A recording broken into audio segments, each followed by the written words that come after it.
medir é fácil, mas o que eu vou medir? Eu vou medir o número de meus usuários, eu vou medir a minha receita, eu vou medir tudo, todos os aspectos do negócio. Se o cara moveu o mouse, eu não para produzir à vontade, moveu desse jeito. Então, sabe, o que medir é a primeira pergunta que vem.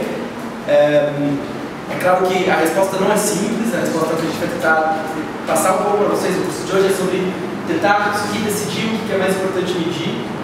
E não só isso, mas também tomar muito cuidado, porque aqui, por exemplo, eu tenho duas métricas que são do mesmo site. Eu vou tentar explicar. Essa métrica aqui é aquele funil que eu mostrei para vocês, só que em outros estágios. Então, a cor de cima é pessoas que se registraram, mas não logaram. Eu vou chamar registrado, mas não logaram. Essas daqui são as pessoas que logaram. Daí as pessoas que tiveram uma conversão, sei lá, fizeram uma das atividades propostas de valor lá. E depois de baixo são as pessoas que tiveram. Não, desculpa, 1, 2, 3, 4, 5, 1, 2, 3, 4. Eu acho que então,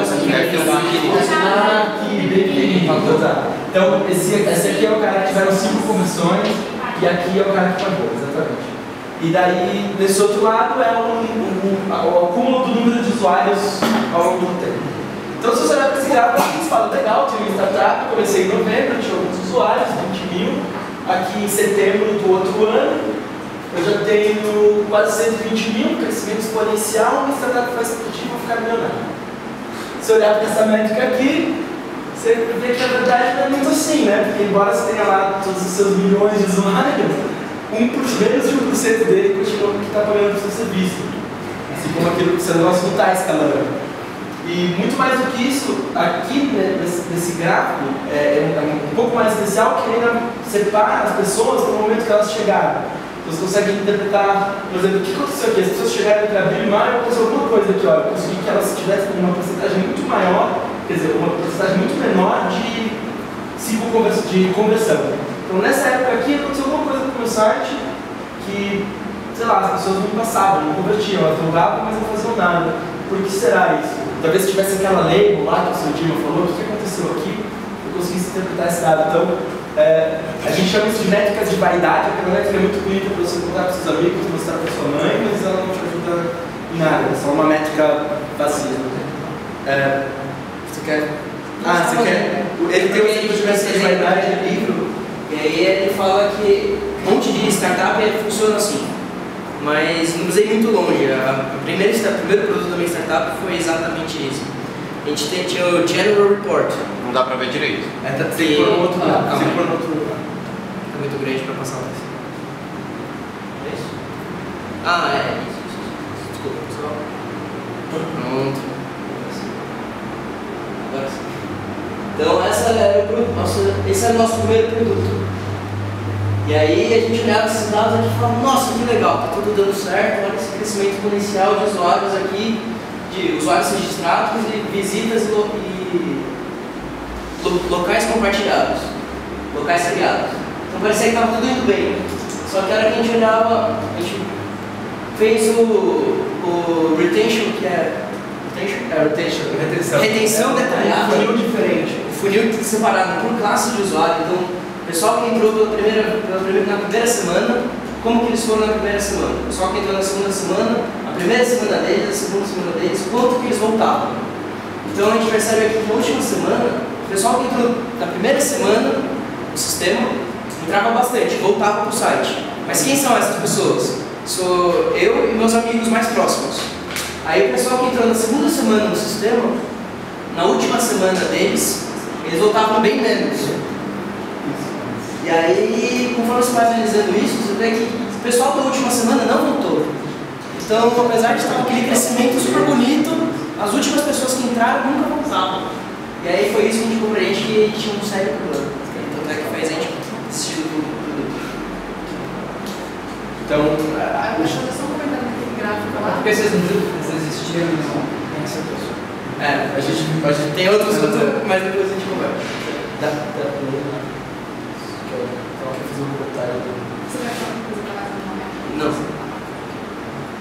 Tem um detalhe, pessoal, que eles estão falando sobre as métricas. Por exemplo, ele mostrou aqui um ponto negativo do uso de métricas cumulativas, né? Tipo assim, eu estou acumulando um número de usuários. usuários ao longo do tempo, putz, eu estou com um número enorme de usuários, porque na verdade não é, porque basicamente a soma desses usuários ao longo do tempo que droga de métrica. Ela é uma droga de métrica para esse propósito. Tem gráficos de acumulativos que são excelentes para ver, por exemplo, como que a carga de trabalho está andando no seu time. A gente faz exatamente isso e ela é muito melhor do que várias outras métricas que são propostas em livros. Então, assim, ela é ruim para algumas coisas. Toda métrica que vocês forem escolher tem esse olhar crítico. Como eu vou interpretar o lado positivo e o lado negativo. Porque toda métrica tem um lado negativo. Eu acho que é o segredo de vocês tentarem identificar. Será que eu posso lidar com o lado negativo dessa métrica? Para isso que eu estou querendo analisar? Melhor conselho é prestem atenção, pensem bastante. Não, nem pelo sim e nem pelo não. Não fiquem contentes nem tristes. Fora a interpretação da métrica, né? Cada um tem uma. Então, tá bom, legal. Você falou dessa métrica boa, dessa métrica ruim, para esse caso específico, não me ajudou em nada. Como eu vou escolher minha métrica, né? Então, o que é importante que uma métrica tenha? Quais características estão presentes e métricas que costumam ser boas no seu problema? E aí a gente tem dois grupos de características aí que a gente tirou de dois. Na verdade, o AAA, lá o título A, é do livro de Lean Startup. E tem esse Smart Metrics, que Smart é um conceito usado em vários lugares, principalmente para métricas. Então a gente vai começar falando um pouco de Smart. Smart é uma sigla, são 5 coisinhas que sua métrica tem que ter aí, para lembrar do carro Smart. A primeira coisa do Smart, o primeiro S, é de específico. Ajuda se sua métrica for uma coisa parecida com isso. Porcentagem de usuários que deixaram de visitar o meu produto no mês de fevereiro, depois de terem convertido pelo menos 5 vezes. Complicado, mas o que essa métrica me diz? Essa é uma métrica da Poptest, é a taxa de controle da Poptest. Depois que o cara fez 5 tarefas, ele entrou no meu site, fez 5 tarefas e saiu. Qual a porcentagem de pessoas que fizeram mais de 5 tarefas, que engajaram com a minha plataforma, que realmente ficaram ativas lá, e que deixaram ela no mês de fevereiro? Porque se eu fizesse no mês de janeiro, seria uma plataforma diferente, com características diferentes. Então esse é um exemplo de métrica específica. Ela mede uma coisa específica que interessa para mim, que é eu meço a minha taxa de abandono por essa razão aqui. Não adianta nada descobrir que eu tenho milhares de pessoas fazendo tarefas no meu site hoje e gastar uma grana absurda com marketing para fazer todo mundo vir para lá, se as pessoas estão indo todas embora. Quando eu esgotar meu público-alvo, são uns 40 milhões de pessoas no Facebook, me ferrei, porque eu vou estar com um servidor gastando um monte, uma equipe inteira, e ninguém mais convertendo. Então esse é um exemplo. Vocês querem falar alguma coisa? Ok. Outra coisa, ela tem que ser mensurável, certo? Meio piada, né? Mas eu posso falar assim, o número de pessoas que adoram o meu produto. Isso é uma métrica. Pô, se as pessoas adoram o meu produto, são muito bons. Como é que eu vou medir isso daí? Eu não tenho como medir quantas pessoas adoram o meu produto. Eu posso ver o like do Facebook, mas o like do Facebook não quer dizer que as pessoas adoram o meu produto. Na verdade, eu nem sei o que é adorar. Eu e meu sócio, cada um conhece uma coisa diferente sobre o que é adorar o meu produto. Então, se a métrica não for mensurável, eu não consigo fazer nada com ela. Outra coisa que uma métrica precisa ser... Só uma pergunta. Alguém que tem experiência com definição de métrica desse tipo que ele falou para os sistemas ou alguma outra área? Quer compartilhar? Na minha empresa foi criada há 3 anos uma remuneração variável. Então, as áreas precisam definir metas para, ao final do ano, elas serem bonificadas de forma variável ou não pelo atingimento dessas metas. Então, tinha muita meta no início e não dava para medir, porque eram subjetivas. Tinham métricas que dependiam por exemplo, do governo para ela ser atingida. Ué, não tem nada que você possa fazer trabalhando nessa área, porque a meta é o governo decidir ou não se vai liberar ou não uma certa documentação. Então, não era uma métrica válida para depois definir se você vai ganhar bônus ou não. Isso é um erro. Então, tinham vários erros no início. Métricas que falavam assim, eu atinjo tanto por mês, mas ao final não atingi o total do ano. Então, também não atingiu. Né? Então, tinha muitos erros. É um exemplo de pessoas que não pensaram direito naquelas métricas. Pessoas que estão no top management, sei lá, 30 anos de experiência, caras. Ainda assim, a gente consegue errar esse tipo de coisa. Não sei se vocês já viram, por exemplo, pessoas falando: eu quero um sistema rápido. Mas o que é rápido para você? Um piscar de olhos? Para mim é 1 milissegundo, para você vai ser 3 segundos. Não sei. Isso tem que ser muito bem definido para que ser testável como hipótese. Então, esse mesmo raciocínio vale para definição de sistemas, características de sistemas, vale para métricas para linhas startups. Você tem que poder medir. Tem um número, um target que você olha e entende que faça sentido. Na empresa de serviço, o cliente sempre pedia para resolver os bugs o mais rápido possível. Que é o mais rápido possível, 24 horas, 48 horas. Enfim, isso é Smart 6 meses. Então, continuando. Então, simples, mensurável. Sua métrica também tem que ser acionável. Aqui eu tenho uma métrica, quantidade de produtos comprados entre as 4 e 5 de uma quarta-feira. Eu consigo medir isso. Eu sei medir a quantidade de produtos comprados no meu e-commerce. É bem específico, entre as 2 e as 3 horas de uma quarta-feira. Perfeito. Mas e aí? 10. A resposta é 10. 10 produtos são comprados das 2 às 3 da quarta-feira. O que você faz com isso? Isso é bom? Isso é ruim? Você precisa fazer alguma coisa? Isso é o ápice. O quê? É o ápice. Isso é. Quando você vende, a métrica está completamente descontextualizada. Ela não permite que você saiba decidir se ela é boa ou se ela é ruim. Não é uma métrica acionável. Eu não consigo ver o resultado da métrica e tomar uma decisão. Isso. Eu não consigo gerar uma ação a partir do resultado da métrica. Isso é uma métrica ruim. Excelente de conseguir isso é bounce rate. É claro. Durante muito tempo, as pessoas dizem, tá bom, eu tenho um bounce rate de 30%. E tá, isso é bom, isso é ruim?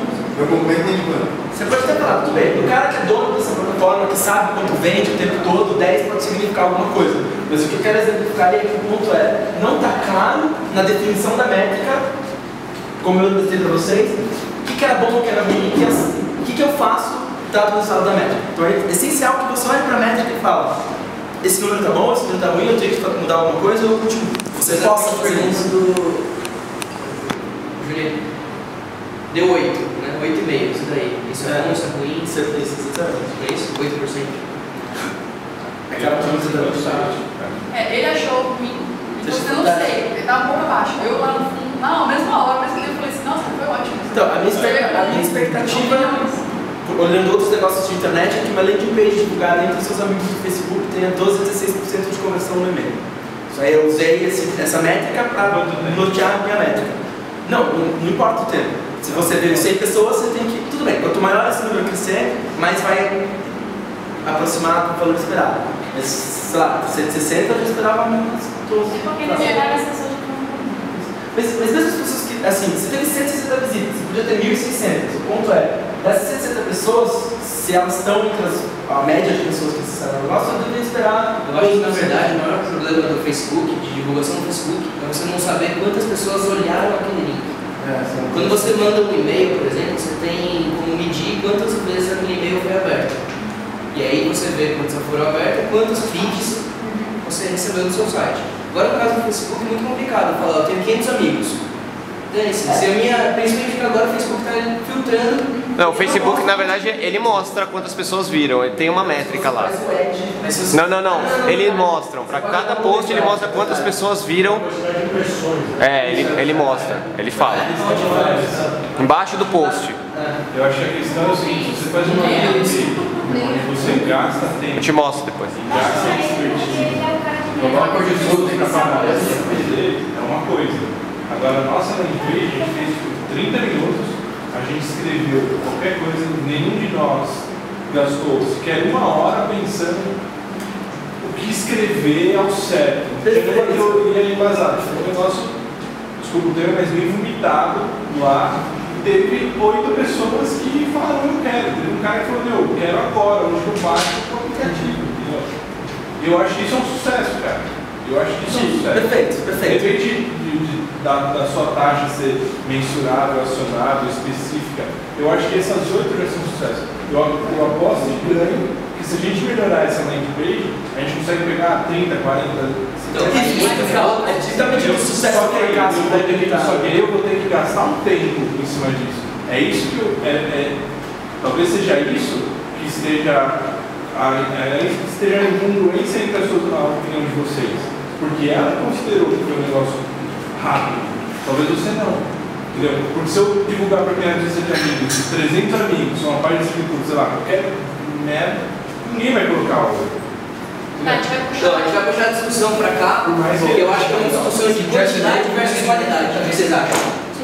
Depois tem que Pode ser? Pode continuar essa discussão de quantidade versus qualidade. Eu só queria comentar o que eu acabou de falar. Assim, pensando por outro lado. O meu site foi muito criticado. Você falou que tem um texto lá que não é daquela maneira que tem que ser o site.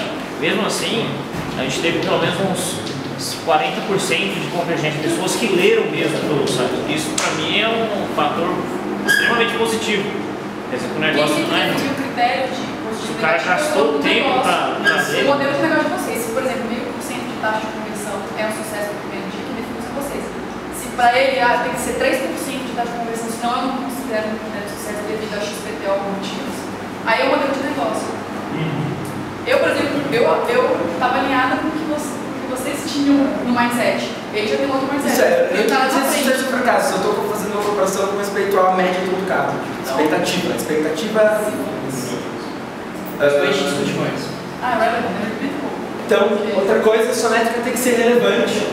E daí, relevante porque você está testando uma hipótese ao escolher essa métrica, então ela tem que ser uma métrica, parece óbvio, mas tem que ser uma métrica relevante para confrontar ou não a hipótese que você colocou lá. Isso é muito importante no não medir tudo, não meça tudo, medir tudo é muito pior, porque você vai ter uma porrada de números e coisas que não significam nada, gente. Esse é um erro que eu cometi diversas vezes, de tentar medir tudo e falar, não, depois eu olho os dados, eu tento extrair de lá alguma informação.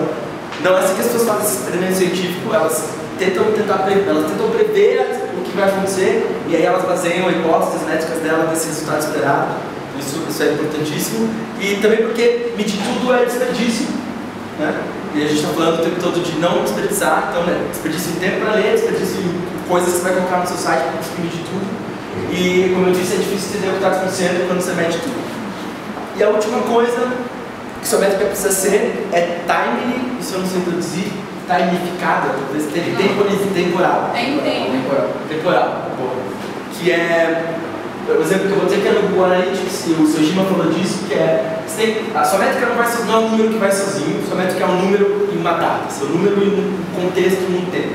Então, esse é o exemplo ótimo do Analytics, que é, ele te dá as métricas aqui, na verdade, essa parte que interessa, né?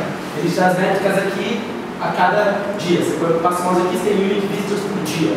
Você tem as informações de métricas numa timeline. E atualizado, assim, em tempo, no sentido de que adianta eu saber daqui a um mês o que aconteceu hoje. Eu quero saber hoje o que aconteceu hoje, no máximo amanhã, 6 horas da manhã.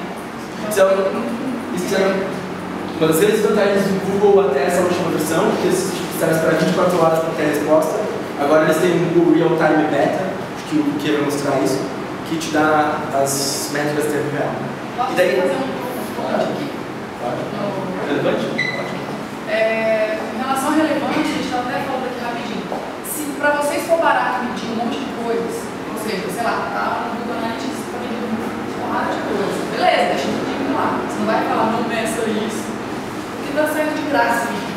Agora, se a medição passa a ser custosa, aí sim você tem que realmente filtrar, essa aqui é mais importante, mais importante para mim. Então, um exemplo bem rápido, eu fiz um questionário científico, 19 questões, 481 respondentes, 19 por 481. E eram 19 variáveis que me deram 3 meses para analisar 5 dessas variáveis. Nem analisei os 19, 3 meses para analisar. Estatisticamente, claro, um negócio bem mais pesado, tá? Só para vocês terem ideia do trabalho. Então, trabalhar com dados é uma responsabilidade e é um peso. E vocês não querem peso nas costas, vocês vão estar. Você leve por isso, extremamente relevante. Se a gente também usa o Google Analytics, tem uma porrada de métricas lá, mas a gente só olha para aquelas que interessam pra gente. Nisso o Google é legal, porque deixa você. Acho que vou parar de falar do que eu falo, né? Ele permite você dizer quais métricas você quer medir e fazer uns dashboards daquilo que te interessa. Então, emendando com o Smart, tem lá o AAA, que de certa forma recupera algumas coisas que o Smart já falava, mas tenta dar um contexto mais startup. Então, actionable para ele, do AAA, é essa relação de causa e consequência. Sempre que você está fazendo uma métrica para testar alguma coisa, você tem que tentar imaginar isso. Você tem sua hipótese e ali escondido tem alguma relação de causa e consequência. Por exemplo, se... por exemplo, é isso, né? Mas, por exemplo, se o usuário clica nesse link, ou se essa métrica ela é alta, isso indica que as pessoas gostaram do meu site. Ou se a métrica é baixa, significa significa gostaram, não, significa que as pessoas interagiram no meu site e podem tender a voltar. Então, para cada experimento, para cada métrica, você tem que pensar em que relação de causa e efeito, talvez mais de uma, essa métrica possa mostrar para você. Uma coisa que eles privam em métricas, assim, eu particularmente acho esse tipo A às vezes um pouco exagerado, nem sempre eu consigo ter uma relação clara de causa e consequência das métricas, mas se você conseguir isso é muito melhor. Outra coisa que ele fala é acessível, e daí ele está pensando no contexto de startup, que não adianta nada você ter umas métricas super complicadas que ninguém entende o que elas significam, que você não consegue comunicar essa informação para o resto da sua corporação, mesmo, quer dizer, da sua startup. Mesmo que sejam 5, 10 pessoas, você e seu sócio, vocês têm que estar falando na mesma língua. As pessoas, o que ele fala é que os relatórios de métricas sejam coisas de uma página, bem simples, bem claros, bem objetivos, e que todas as pessoas que consigam pegar aquele relatório consigam ler a descrição da métrica e entender o que aquela métrica significa no contexto do que a startup está fazendo. A parte de comunicação da métrica é extremamente importante. É aquilo que o Sojima falou lá, que na local web era complicado, porque as pessoas falavam coisas diferentes, que tinha aqui nos departamentos. Se você tem mais departamentos ainda, pior. Outra coisa que ele fala importantíssima sobre métricas é que é um jargão lá que métricas são pessoas também e que elas têm que ser auditáveis no sentido de que eu crio uma métrica, vamos supor que a sua empresa está ficando mais complicada, você tem mais pessoas de startup, daí você cria uma métrica e a pessoa que está lendo aquele relatório não sabe como aquela métrica foi extraída, de que base de dados que veio, ou qual é a confiabilidade daquilo. Então muitas vezes você tem um problema na startup que você vai provar um negócio, não, é assim porque eu tenho essa métrica, eu medi isso, isso é verdade. Daí o cara olha para você e fala assim, não, mas qual é a confiabilidade dessa métrica, de onde ela veio? E aí a pessoa que está discutindo com você destrói o seu argumento pela capacidade da métrica ser auditável ou não. Eu não sei de onde esse número veio, porque você está conversando comigo. Então é essencial que as pessoas consigam justificar e explicar de onde vieram as métricas e que se tem vários caminhos, por exemplo, se você coleta um monte de dados, ele passa para analytics, alguém faz um relatório e pessoas vão tratando o dado ao longo da cadeia, que isso fique claro e que diversas vezes você pode ficar direto na fonte para conseguir dados brutos e garantir que esses dados são auditáveis. Uma vez que aconteceu com a gente na PopTest foi, eu fiz as métricas da base eu faço as métricas com código, elas ficam numa página e eu só subi essas métricas. E daí o meu assessor olhou e falou assim, não, esse número aqui está errado, porque eu estou olhando os outros números que tem a ver, isso aqui está errado. Daí eu fui lá, fiz as contas de novo no banco de dados e não funcionava. Daí eu fui lá no Google Analytics olhar e aí tinha um problema com a alimentação da API para a base de dados, e a métrica estava de fato errada. Então, daí, cada vez que as métricas passam a ser menos auditáveis e ninguém sabe de onde elas vêm, pior fica você confiar nelas e a moral da equipe vai diminuindo de acordo com que as pessoas não conseguem confiar nas métricas. Então é imprescindível que, de certa forma, as métricas sejam confiáveis. E daí eu vou falar de um funil. Quando a gente está falando de negócios de internet, tem uma tática de métricas. São várias métricas, na verdade, organizadas dessa forma de funil, que eu já até falei algumas vezes, mas acho que vale muito a pena repetir. São as métricas que a gente usa na maior parte dos casos, que é as métricas piratas, né? Que até o AR, que ninguém consegue achar uma sigla boa para isso, com o Smart. E a ideia de funil é que é o seguinte, você tem um conjunto de métricas em sequência e diferentes ações do seu usuário vão afunilando na métrica. Então você espera que, obviamente, esse cara aqui vai ser melhor que o anterior e você consegue medir os estágios. Então, por exemplo, no caso dessas métricas, eu vou dar um exemplo de cada um, mas eu gostaria de falar uma coisa antes, é o acquisition. Eu não estou vendo daqui. Você não está vendo daí, né? Eu sou um mau professor, né? Então vocês não conseguem ler lá também. Então eu vou falando no caminho. Então a primeira delas é acquisition, que é o primeiro contato que o usuário tem com a sua página. É aquele por isso que ele estava reclamando que às vezes no Facebook não dá para saber quantas pessoas viram o link, porque é uma forma de medir aquisição. A pessoa olhou o link, ou clicou e foi para a nossa página. Nesse momento, você não tem como saber que ela leu o seu link. Ela só clicou no link, ela foi lá. Ela pode ter ido lá fechado, ela pode ter deixado aberto, ido falar na MSN e nunca viu o conteúdo que estava lá. Então, o Google Analytics é uma forma que eu uso para medir isso. O Thiago veio me falar uma coisa interessante, se você quer comentar, que para coisas pequenas o Analytics erra muito. Quando a amostra de dados é muito pequena, o número de page views é baixo, ele erra. Assim como o Google erra no computador dele quantos resultados teve numa busca, o Facebook erra, o Orkut errava muito o número de amigos, número de scrap, paginação errada, contar banco de dados muito grande é um problema, então eles chutam. Quando você tem um page view baixo, por exemplo, na ordem de menor que 50, ele erra bastante. Então é complicado você usar essa métrica para contar quantas pessoas viram a sua página. Porque às vezes a gente tinha 10 page views e 15 cliques. Não tem como a pessoa clicar no link dentro de uma página sem acessar a página antes. Então era bem esquisito. Então tem que tomar cuidado de novo com qual que é a auditabilidade de uma métrica. Qual é a certeza dela. Então, no caso do Google, dessa primeira métrica, o importante é que ela te dá uma dimensão do número total de pessoas expostas ao seu produto, à sua ideia. Então é importante ter ela, porque as outras métricas são geralmente escritas como porcentagens ou dessa primeira métrica. Então a segunda métrica do funil é a ativação, que é o usuário, de certa forma, fez aquela ação principal do seu site. Ele leu sua proposta, provavelmente. Então ele só contava que uma pessoa foi acionada a partir do momento que ela respondeu 10 perguntas. Tem vários tipos, é uma ação que você quer medir.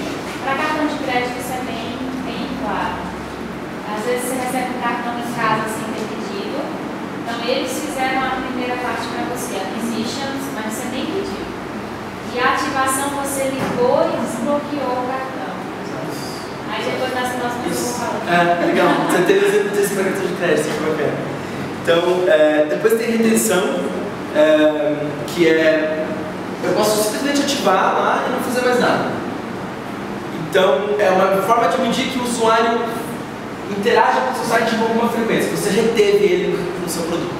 A gente usa o usuário voltou, a gente usava, na verdade, o usuário voltou no site pelo menos 2 vezes por semana, e aqui eu mostro, isso aqui é uma visualização do administrador do site, mostra as pessoas brancas não voltaram no site, as pessoas verdes voltaram no site pelo menos uma semana, são os usuários retidos que a gente fala, e os azuis são os admins, eles estão sempre retidos porque os admins estão no meu lado diariamente. Na época que eu trabalhei em bancos, Claro, retenção significava 1 ano você com aquele produto usando.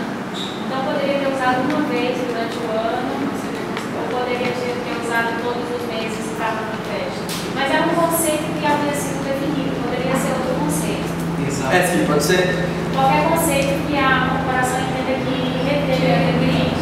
Ele vai dar um exemplo, mas sei lá, cada negócio, às vezes o negócio de vocês nem tem site, mas vocês podem. Isso é aplicado, a técnica de freeze é aplicada para qualquer coisa e com essa ordem de coisas é aplicada a muitos negócios. Assim, é uma ferramenta, na verdade, que você pode ver e ver se faz sentido, só que ela aparece muito recorrentemente quando se fala de web.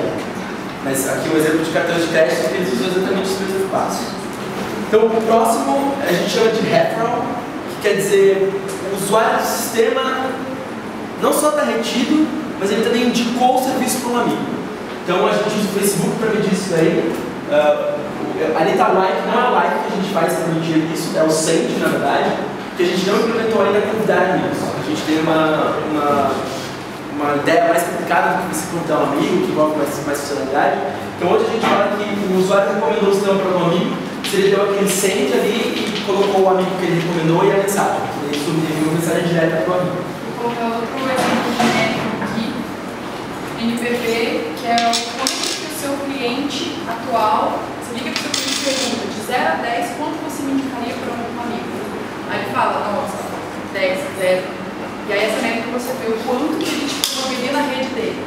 Do marketing técnico. É bem diferente, cara. E aí você não depende do Facebook, você pode usar outros meios. Em palestras e conferências, isso é muito comum. Descobrir quais são as palestras boas de uma conferência, você geralmente responde um questionário no final.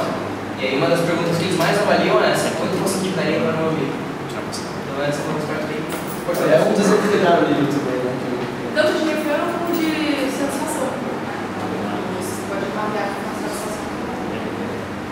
Onde que fica? E daí no funil, o último estágio é revenue, que é o usuário de fato gerou receita e comprou. O estágio último da conversão no final. Mais do que isso a gente não pode fazer. A gente pode repassar pelo funil diversas vezes, mas ele fez o estágio final que você esperava, gerou receita para você. E daí o legal de analisar essas métricas, e daí a gente já mostrou, falou um pouquinho disso, comentou só, que é cohort, esse quer falar, Thiago? Que é aquela tabela que eu mostrei que foi o que fez a gente descobrir que o Tings não estava fazendo em boas águas. O que ele faz, cohort, uma técnica muito usada na indústria farmacêutica, para você separar grupos. Então o que ele faz é determinar uma característica de um grupo, e aí ele vê a evolução desse grupo comparado com outro grupo que tem uma outra característica. Então o que é feito muito em sistemas web é separar esses grupos por data de entrada, porque às vezes ele viu uma versão, ele viu uma evolução daquele produto, que a outra pessoa que entrou no final, entrando só na sexta semana, não viu, ela viu só a última versão. Então eles vão ter conceitos diferentes e background para usar a ferramenta vai ser diferente. Por isso que na primeira week, no meu caso, a última semana da pessoa que entrou na primeira semana, ela usava bastante, porque ela já estava gostando do sistema, então ela voltava para o sistema e eram pessoas viesadas, que era eu e meus amigos próximos. Então, esse é o jeito tradicional com uma tabela. Existem outros jeitos de você fazer cohort. Tem que, pessoalmente, aí sou eu, não gosto, mas com gráficos que te mostram a evolução de cada um desses grupos. Se você tiver uma métrica pequena, eu acho que fica muito bom de ver no gráfico realmente. E aí você vê a evolução numa linha do tempo, de acordo com cada pessoa que entrou. Ou se você quiser, por exemplo, pessoas que entraram na mesma época, você vê o teste AB, por exemplo. Você pode separar as pessoas que viram o site A e as pessoas que viram o site B. Como que é essa evolução deles ao longo do tempo. Então esse é o cohort. Ele é muito importante para você ver, testar coisas separadas do sistema. Que pode ser o Seijima falou que tem o comentário na timeline. O comentário é exatamente isso. É uma ação que você separou. E aí, só complementando também que esse nome cohort, é uma forma de você segmentar. Então, sei lá, quero acompanhar o número de mulheres ou o número de homens, quero separar por sexo, quero avaliar a evolução disso. É um cohort. Quero ver pelo tempo, que isso aí é essencial. Aí, os meses. Vocês podem seguir o que vocês quiserem. Depende do negócio de vocês, por exemplo. Não sei se é pensando em mundo, se as pessoas dos países. Por países. O futebol é muito claro, né? Se você separasse por homem e por mulher, provavelmente você ia ter evoluções bem diferentes. E de repente vocês querem atender bem os dois públicos. Como atender bem os dois públicos? Aí, as métricas te mostram falhas. Pode mostrar.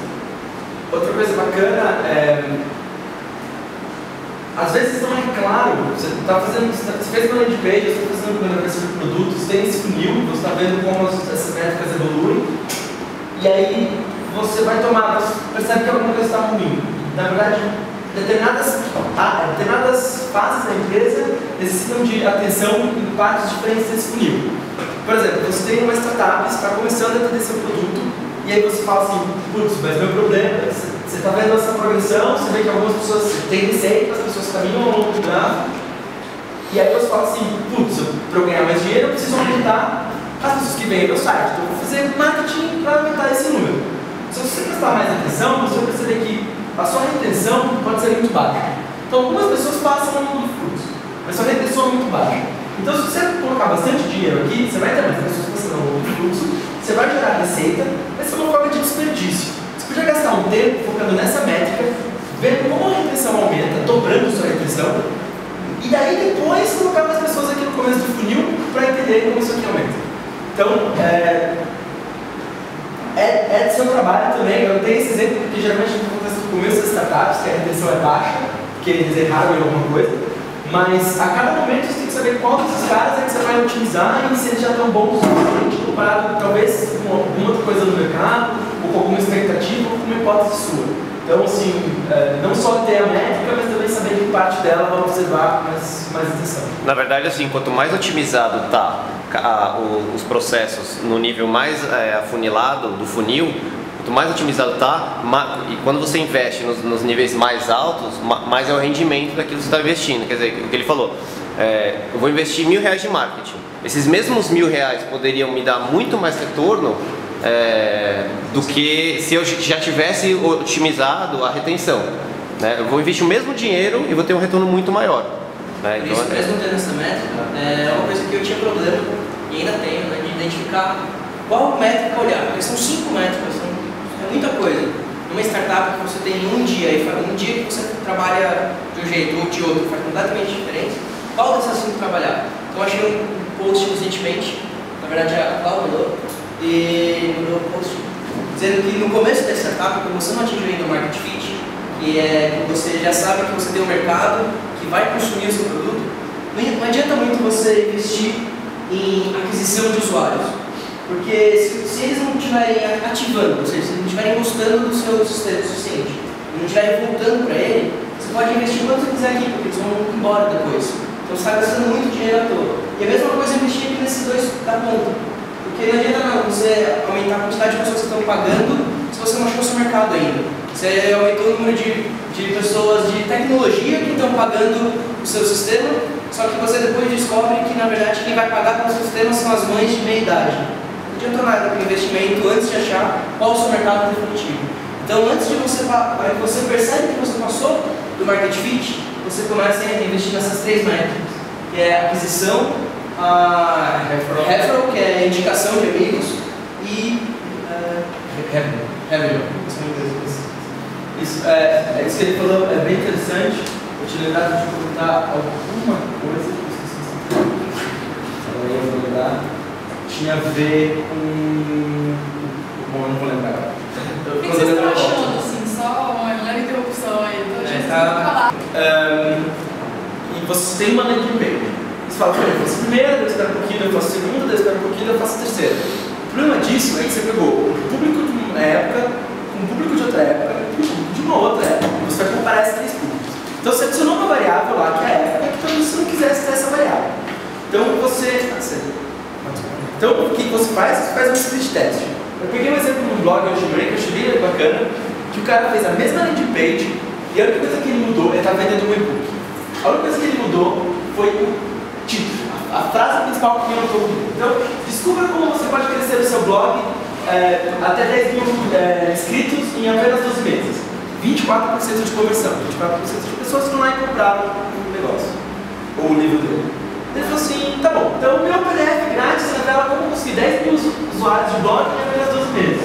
34% de conversão, ele mudou um pouquinho a frase dele e já aumentou em 10% a conversão dele. Se você ainda não está bom, ele colocou, descubra como esse blog cresceu de 10 mil inscritos em apenas 12 meses, 54% de conversão.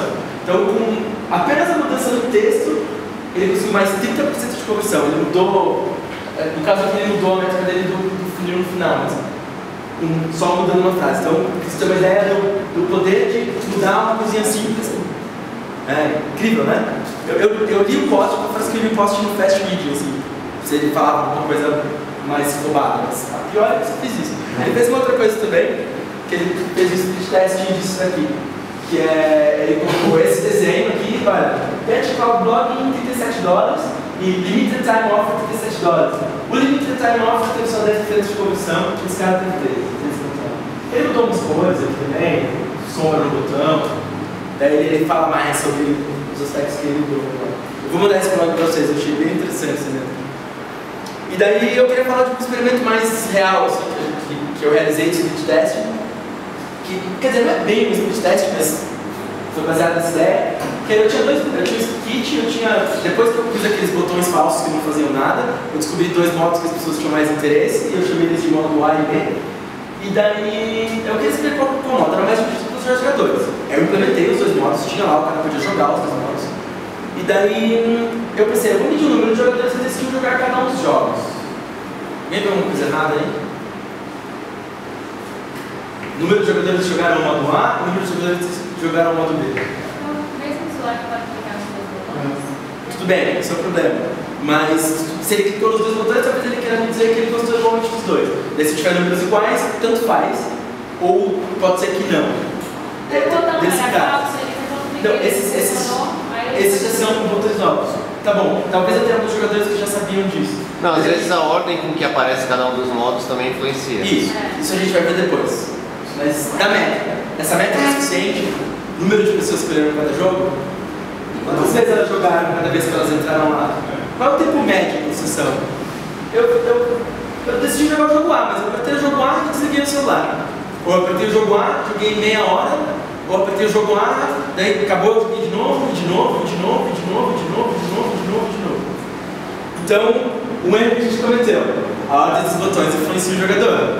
Se eu colocar o jogador A, se eu colocar o botão A primeiro e o botão B depois, é diferente de eu colocar o botão B primeiro e o botão A depois. A gente devia ter feito alguma espécie de split test. Cada pessoa via o split test. A gente não fez.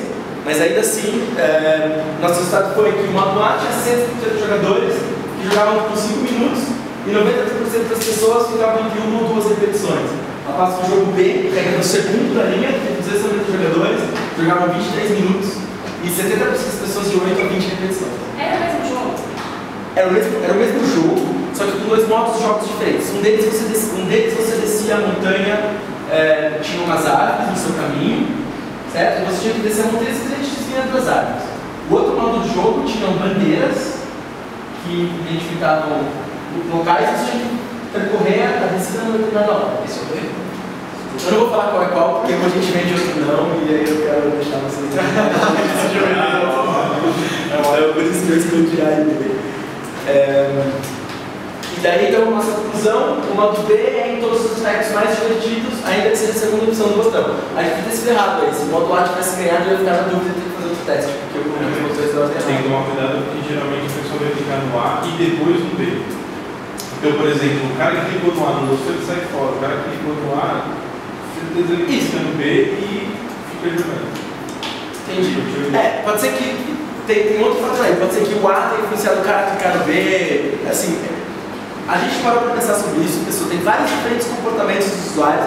Eu não consigo determinar qual é o padrão de jogo deles, se ele joga A, se ele joga B. Então eu não poderia excluir um modo. A gente teve muita discussão. O modo A é o nosso favorito. A gente fala, não, o modo A é muito legal, você vai jogar o modo A. Não é verdade. Para ajudar nisso aí, talvez um estatístico possa dar um bom vazamento. Aqui em computação a gente tem cursos bem básicos de estatística. Claro, quanto mais conhecimento estatístico e mais compreensão do que você está esperando, melhor. Mas. E basicamente era isso. E daí a gente.